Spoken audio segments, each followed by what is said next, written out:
J'avance l'hypothèse suivante. La planète Mars n'existe pas. We had a pretty large bang associated with the caution and warning now. Okay, as we have an apparent serious oxygen leak. 4, 3, 2, 1. Houston, we've had a problem. He's in a roll and he can't stop it. Performing an evasive maneuver. Okay, Houston, we've had a problem here.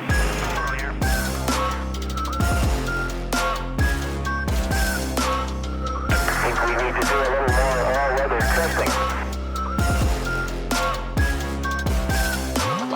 Welcome to space.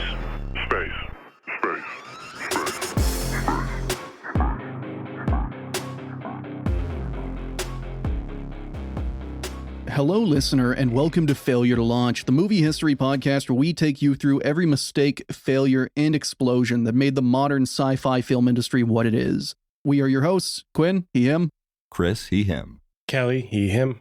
And a tired Chris, he, him. And today we have guest Kelly on to talk about 2012's Mars et Avril, or Mars and April, a Québécois sci-fi thing that we watched for you. I would call it a romp. It's fair to call it a Québécois sci-fi romp. Okay. Like, what is a romp? Like, does romp... I've only ever heard it as just like a vaguely fun movie. I would call this a vaguely fun movie. I guess it's a romance movie. The romance doesn't really happen all that much, but... Putting the Rome in romp. A romp pants. It just largely feels like this was a movie for vibes. Yeah. I love the vibes of this movie. I hate everything else about this movie. Like the space part, kind of trash, except for the rocket launch and the re-entry scene. Those were cool. Launching a rocket that is very clearly a Titan II at some point in like the year 3000 or whenever it happens. I love that.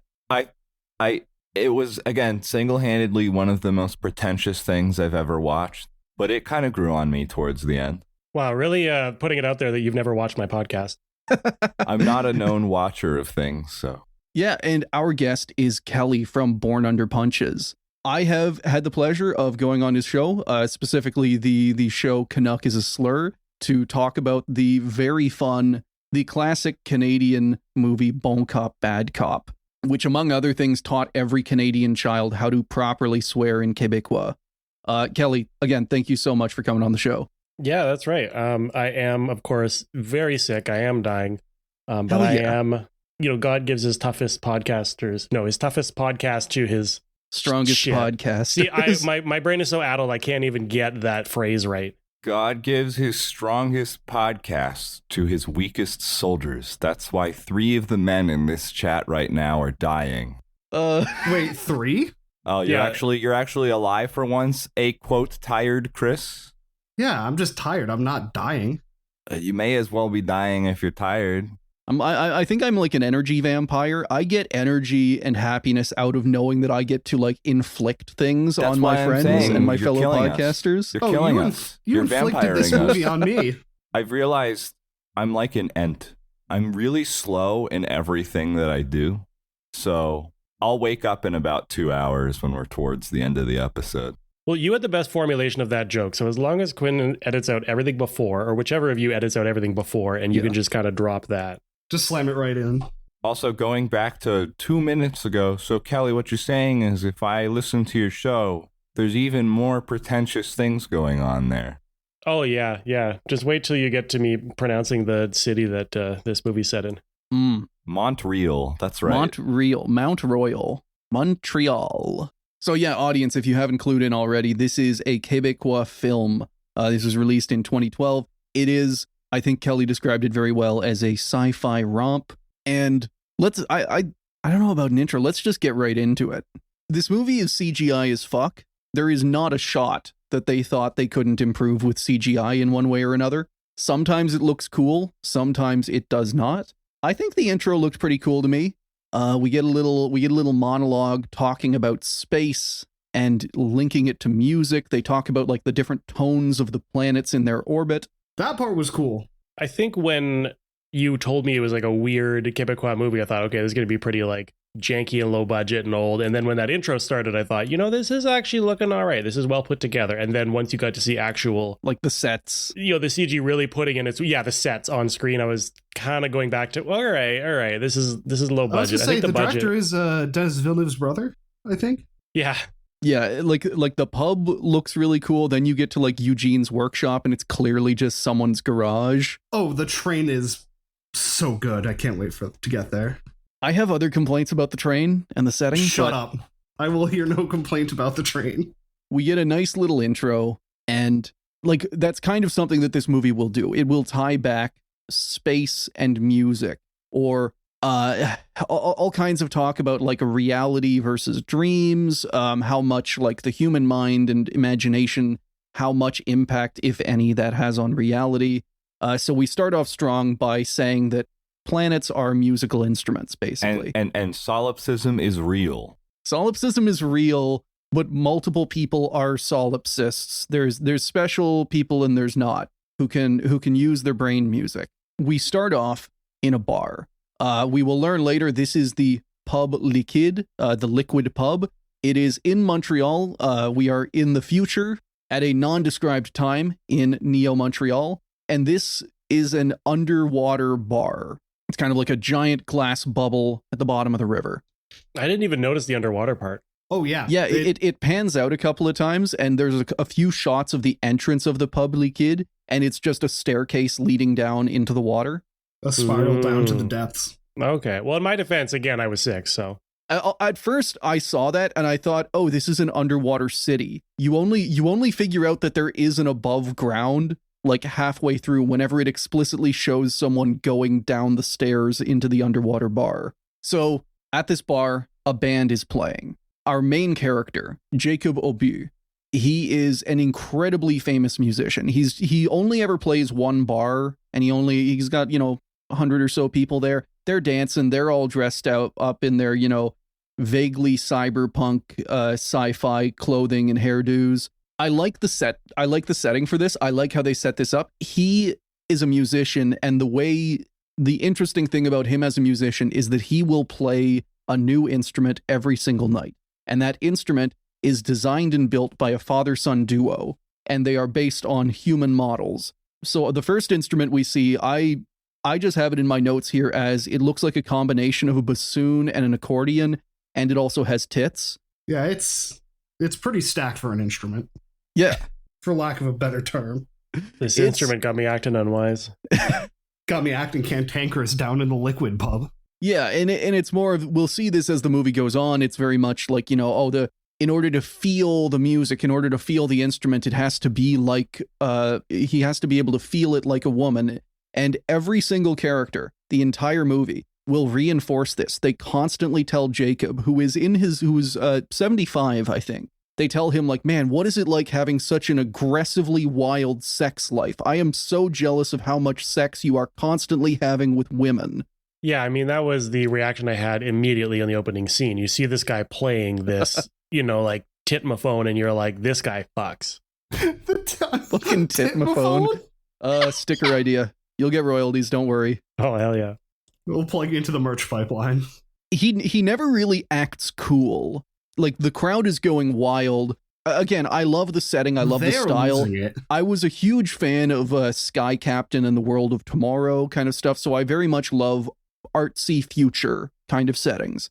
I think you said this during the pre-recording chat. It's like it's far in the future, but all these people have just come back from a conversation with a Kaiser. All of the musicians have facial hair that looks like, they were in the German High Command in 1914. Well, these things are cyclical. The pickle hub will come back. Yeah.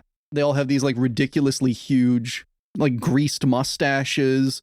It does work though. It doesn't look bad. Yeah, like that was my first note, was that, I mean, primarily about the music, but also about, I think, the fashion, is that I like that they've kind of invented fake art for this movie.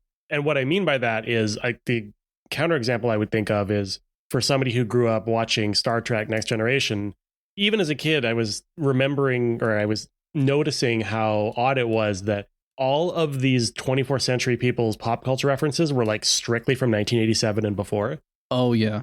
And, like I think a lot of future, sci-fi or what have you, tends to sometimes take like... They don't fill the gap between, exactly. between the present where the audience is living and the future. They just kind of like, and then it was then. Well, and it's hard to do to create fashion, to create art, to create even like architecture that feels like it is actually new and actually futuristic and not just like a rehash of something else. And like that's a very tall order. And I was impressed by that with the music as it opens up, where like you can tell they've made it in real life with the music creation capabilities we have today, but it sounds like a new genre to me. It does feel different enough that I'm like, okay, this is plausible. This might be future music.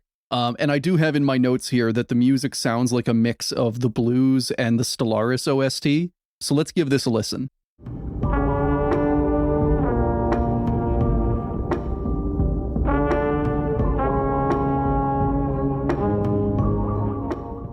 So yeah, and of course that is the Titmophone playing right. Mm-hmm. Throughout the movie, we'll see him using different instruments. At the end of the day, most of them just sound like actual instruments. He's going to play one later that looks really weird, and it's just a trumpet. But yeah, he plays this performance, and then he goes to a bar.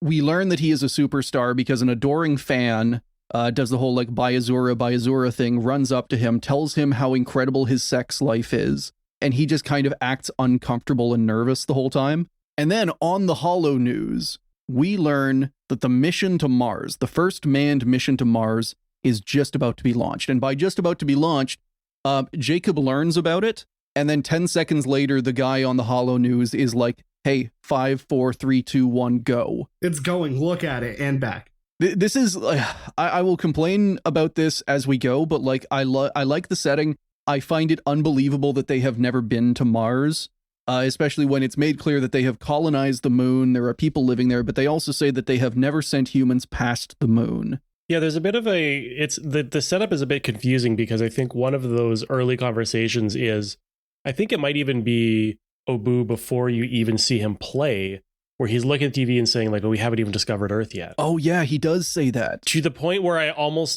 was kind of, because this is like so early on that I'm like, are they being literal? Like, have these people been living on the moon and forgotten Earth? And it takes so long to establish that, no, they are on Earth. Like they are in, I guess that's one of the pitfalls of like, if you're making a sci-fi movie, you cannot assume that you can't assume the kind of that the audience will be able to figure out the literal from the metaphorical, because that is a very fair point. Like we get this shot of an underwater, like you could even hear it in the music there. There is water sloshing around, and then he says we haven't discovered Earth.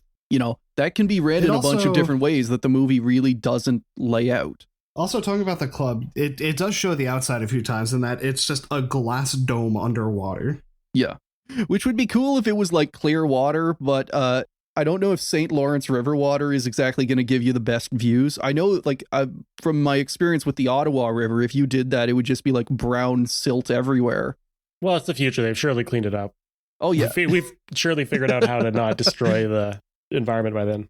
About that. Yeah, we've made something to scrub the river, and we've modeled it after this lady, because that's the only way that the operator knows how to work the controls. Yeah, the Titma filter. Yeah. I think part of the confusion of the setting and the water is that it kind of comes back to the, I guess, cheapness of the CGI. Like, and in fairness to them, like, you're working with a limited budget, right? Like, I had to give it to them. Also, like, going back to what I didn't even realize until I was reading about it after, that Martin Villeneuve is Denis Villeneuve's, I think, younger brother. Yes.